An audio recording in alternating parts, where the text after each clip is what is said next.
What's the good word, y'all? It's your boy DKB here. So the New York Jets, Joe Douglas, Robert Saleh and company, they're continuing to do their due diligence, searching all avenues to not only find more proven starters that can help out this New York Jets team, but also to make sure we can solidify as much depth as possible, and nowhere else is more key than the offensive line, especially with the new argument you can make that they may have been the cause of Aaron Rodgers going down for the season with his Achilles tear. Mekhi Becton, Dwayne Brown, two interesting talents, but still, you're talking about a rookie that we just picked up in Carter Warren. That we're going to have to wait and see how he develops. Max Mitchell, who we maybe underrated last year and now maybe overrated this year, but is going to be playing a key backup role for us.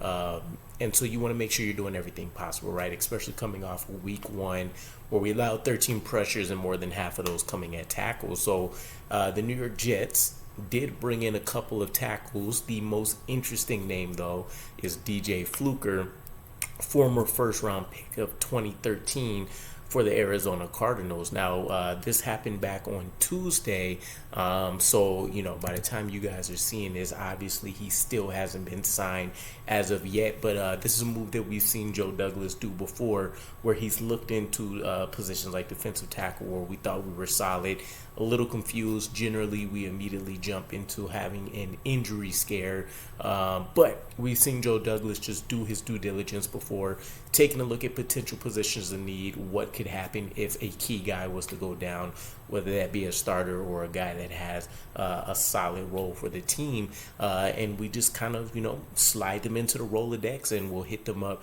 as we need them. DJ Fluker is a guy that interests me, though, because he's coming off a personal journey of his own where he's lost about 50 pounds or so. He's basically in the best shape of his life, even dating back to his college days at Alabama. And this is a story that we've seen with our very own Mekhi Becton. So having two personalities, two struggles and success stories like that in the same building will be very interesting to kind of see how that pans out. But it also gives both players, again, kind of another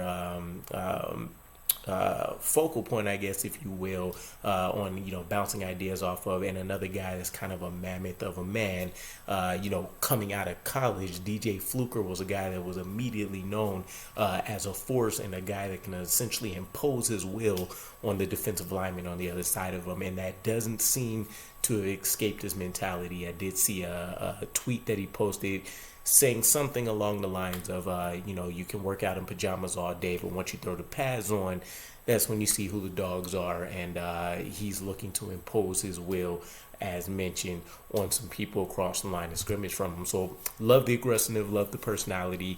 We did see him get some workouts earlier along his comeback journey with the Patriots and the Eagles. Not much really happened with that whatsoever. He's really looking for a team to kind of take that shot with him. And I think it'd be worth having him on the practice squad. I won't say there's somebody I'm necessarily willing to risk losing at the moment per se in order to slide him on and slide him in, especially if we don't end up actually needing to use him. But he does bring some traits that you would love, being a 96 game starter, 108 games of experience, has the guard and tackle experience. Want to kind of stray away from using the word versatility if they aren't actually effective and efficient at it, but he has the experience to play both, and he has 7 playoff games to boot, so he knows how to kind of raise that intensity level and what that playoff atmosphere is like if we do end up needing to tap into him. And as mentioned, a ferocious force that's going to be on the line. So, West Coast isn't necessarily the scheme where you say you want a pure mauler, because you're going to need that finesse in the game. Again, we're not blocking man versus man. We're blocking the lanes that we would like to get to. So it'll be interesting to see if we do sign him, how that weight that he shedded helps parlay itself into a system like ours. Wouldn't be foreign for him either, since he did, again, spend time with the Cardinals. He was with the Giants. He was with the Seahawks. Excuse me, some teams that have employed a West Coast scheme before. And we see him have success, right? His career obviously didn't pan out the way it should have as a first-round pick, but he did come into the league, made the all-rookie team. We haven't seen him since 2020. That wasn't necessarily a spectacular, last image to have. PFF had him at a 63.8 for the season. Was definitely a better run blocker than a pass blocker. But again, he's long on traits. I love what he would bring physicality wise to this offense, and the experience never hurts. I would probably rank this as maybe one of the better backup tackle options that we would be able to potentially sign that we've attempted to over the last offseason or two. He's definitely behind Morgan Moses. He's definitely behind Morgan Moses and behind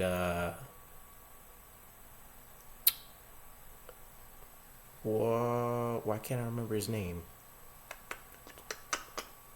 And we just had him. That's a shame.